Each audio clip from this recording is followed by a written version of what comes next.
ایک گاؤں میں ایک خوبصورت مرغی رہتی تھی۔ وہ بہت محنتی اور سمجھدار تھی۔ اس کا نام لالی تھا۔ لالی روزانہ دانہ چگتی، انڈے دیتی اور اپنے بچوں کا بہت خیال رکھتی تھی۔ ایک دن لالی کے دل میں ایک خواب آیا کہ وہ ایک چھوٹا سا باغ بنائے گی جہاں وہ اپنے بچوں کے لیے تازہ سبزیاں اگا سکے۔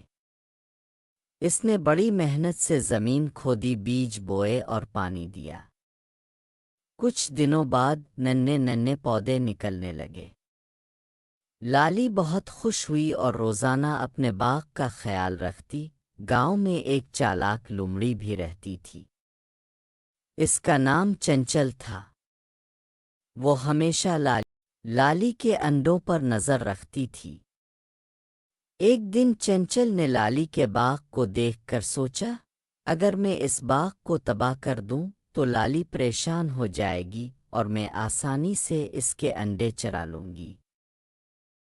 رات کے وقت چنچل چپکے سے لالی کے باغ میں آئی اور اس نے پودے توڑنے شروع کر دیے۔ لیکن جیسے ہی وہ یہ کر رہی تھی، لالی جاگ گئی۔ اس نے فوراً اپنے دوستوں کتے، بلی اور ہنس کو آواز دی۔ سب نے مل کر لومڑی کو گھیر لیا۔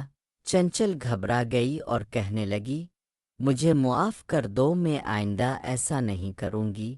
لالی نے اسے سبق سکھانے کے لیے کہا، محنت کرنے والے کی چیزوں کو تباہ کرنا غلط ہے۔